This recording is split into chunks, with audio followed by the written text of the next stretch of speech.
75세 박순자 씨는 낡은 찻잔을 두 손으로 감싸 쥐고 창밖을 바라보았다. 대추차 향기가 작은 거실을 채우는 동안 그녀는 천천히 입을 열었다. 저도 한때는요, 인생이란 건 큰 일을 해야 의미가 있다고 믿었어요. 사람들이 나를 알아봐주고 내 이름이 어딘가에 남아야 가치 있는 줄 알았죠. 젊을 땐 늘 바빴어요. 아침이면 허겁지겁 집을 나섰고 밤이면 내가 얼마나 뒤처졌는지를 세어보며 잠들곤 했죠. 그런데 말이에요, 세월이 흘러보니까 참 우습더라고요. 정말 중요한 건 그때 내가 몰랐던 그 사소한 하루들이었어요. 아이들이 부르는 엄마 소리, 식탁 위 김이 모락모락 오르던 국 한 그릇, 남편이 퇴근길에 사온 붕어빵 냄새, 그런 것들이요. 그녀의 눈동자가 창밖의 햇살을 따라 반짝였다. 잠시 말이 끊겼고 그녀는 조용히 숨을 고른 뒤 다시 미소 지었다. 그때는 그게 얼마나 귀한지 몰랐어요. 늘 더 멀리 더 높이만 보느라 바로 앞에 있는 걸 놓쳤죠. 이제는요, 그저 하루를 무사히 보내는 게 감사해요. 아침에 눈을 뜨면 오늘도 있다는 게 기적 같거든요. 젊을 땐 다들 앞만 보죠. 근데요, 나이 들어서 알겠어요. 인생은 앞이 아니라 옆과 뒤에 다 있어요. 이제 나는 서두르지 않아요. 천천히 걸어도 괜찮아요. 이 길 끝에서 나를 기다리는 건 누가 뭐래도 내가 살아온 하루들이니까요. 75세 박순자 씨가 낡은 소파에 앉아 있다. 그녀의 손엔 오래된 찻잔이 들려 있고 대추차 향기가 방 안을 부드럽게 채운다. 창밖으로 가을 햇살이 비스듬히 들어와 그녀의 흰 머리를 비춘다. 저도 한때는요. 순자 씨가 천천히 입을 열었다. 목소리는 낮고 잔잔했지만 그 안에는 세월의 무게가 담겨 있었다. 인생이란 건 큰 일을 해야 의미가 있다고 믿었어요. 그녀가 찻잔을 들었다 놓으며 말을 이었다. 사람들이 나를 알아봐주고 내 이름이 어딘가에 남아야 가치 있는 줄 알았죠. 남들 눈에 띄는 뭔가를 이뤄야 한다고 생각했어요. 성공한 사람이 되어야 한다고요. 그래야 내가 살아온 의미가 있다고 믿었죠. 25에 서울로 올라왔어요. 시골 처녀가 대도시에서 살아남으려면 남들보다 2배는 빨리 움직여야 한다고 생각했죠. 가방 하나 들고 서울역에 내렸을 때가 기억나요. 무섭기도 했지만 설레기도 했어요. 여기서 뭔가 큰 일을 해낼 거라고 생각했죠. 순자는 봉제 공장에서 일했다. 새벽 6시면 일어나 머리도 제대로 못 빗고 집을 나섰다. 저녁엔 식당 설거지를 했고 주말엔 시장 좌판을 도왔다. 일하고 또 일했어요. 하루에 16시간씩 일했죠. 쉬는 시간이 아까웠어요.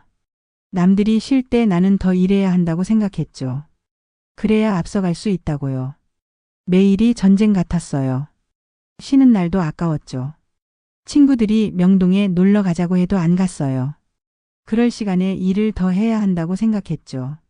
나는 왜 이렇게 느린가? 남들은 다 앞서가는데 하면서 밤마다 천장을 보며 잠들었어요. 좁은 새방 천장에 금이 가 있었는데 그 금을 세다가 잠들곤 했죠. 그녀의 손이 찻잔을 쥔 채 가만히 떨렸다. 그때는 제 자신이 한심했어요.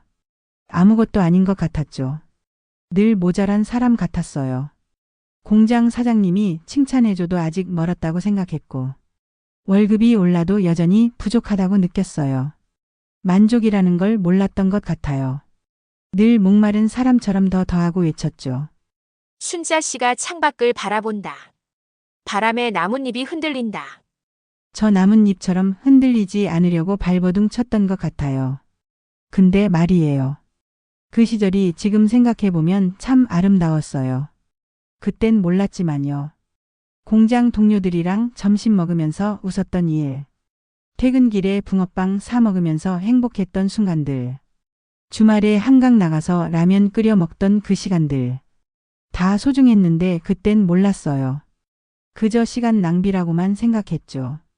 순자 씨가 찻잔을 한 모금 마셨다. 이제 와서 생각해보니 그게 진짜 인생이었던 것 같아요. 큰 일을 하려고 애쓰는 게 아니라 그냥 하루하루 살아가는 게 인생이었던 거죠. 순자 씨가 찻잔을 내려놓고 두 손을 무릎 위에 가지런히 올렸다. 그녀의 눈가에 잠시 그늘이 드리워졌다. 결혼하고 아이를 낳았어요. 딸 둘을 낳았죠. 그녀가 잠시 말을 멈췄다. 기억을 더듬는 듯한 표정. 생활은 여전히 빠듯했어요. 남편 월급만으론 부족했으니까 저도 일을 계속했죠. 더 많이 벌어야 했고 더 나은 엄마가 되어야 했고 더 좋은 집에서 살아야 했고 아이들한테 더 좋은 걸 사줘야 했고 늘 뭔가에 쫓기는 기분이었어요. 숨 쉴 틈이 없었죠. 어느 가을날이었어요.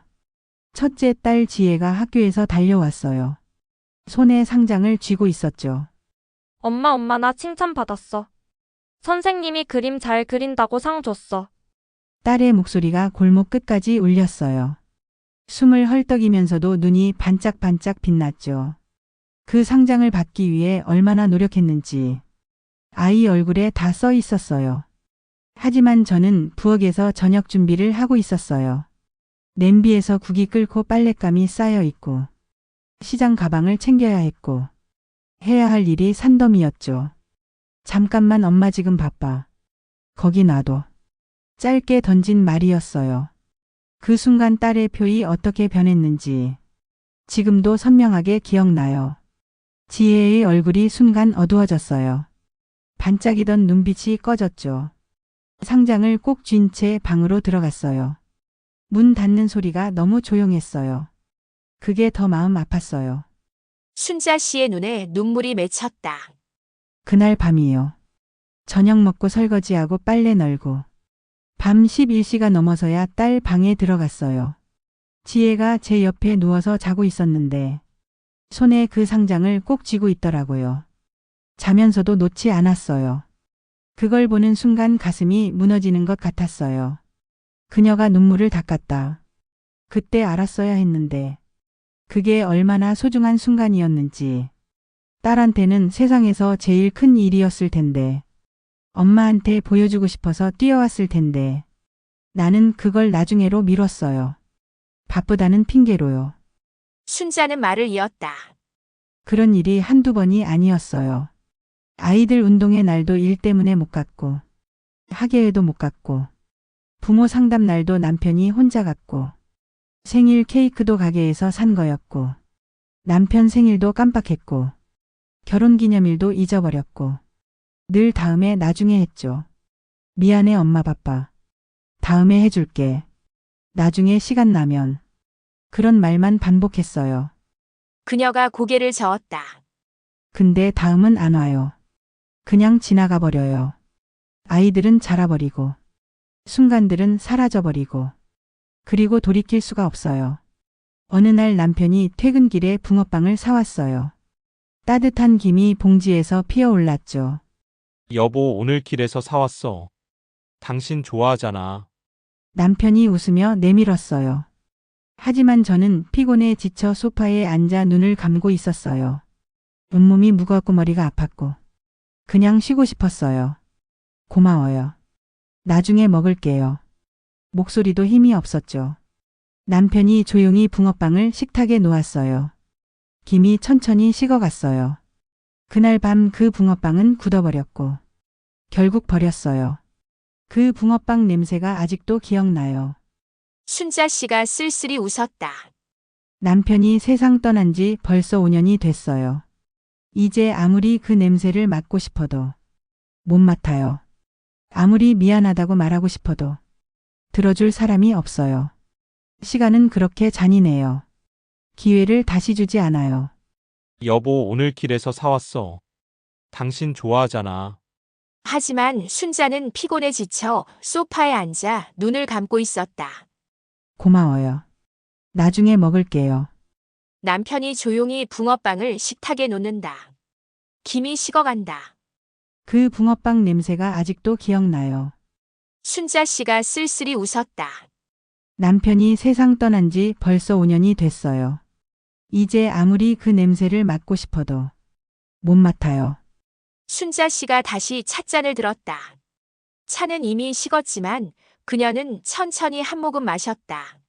아이들이 자라서 집을 떠났어요. 남편은 정년 퇴직했고 나도 일을 그만뒀죠. 그녀가 창밖을 바라보았다. 처음엔 너무 허전했어요. 뭘 해야 할지 모르겠더라고요. 평생 바쁘게만 살았으니까 갑자기 멈추니까 이상한 거예요. 순자가 베란다에 서 있다. 해가 천천히 떠오른다. 주황빛이 하늘을 물들인다. 그녀는 그 광경을 멍하니 바라본다. 햇살이 이렇게 따뜻한 거였구나. 평생 처음 보는 일출이었다. 늘 그 시간엔 뛰어다녔으니까. 그날 이후로요 저는 천천히 걷기 시작했어요. 순자 씨가 미소 지었다. 동네 슈퍼 가는 것도 공원 벤치에 앉는 것도 차 한 잔 마시는 것도 전부 천천히요. 급할 게 없더라고요. 그녀가 두 손을 펼쳐 보였다. 주름진 손이었지만 평온해 보였다. 세월이 흘러보니까 참 우습더라고요. 정말 중요한 건 그때 내가 몰랐던 그 사소한 하루들이었어요. 순자는 천천히 말을 이었다. 아이들이 부르는 엄마 소리. 식탁이 김이 모락모락 오르던 된장국.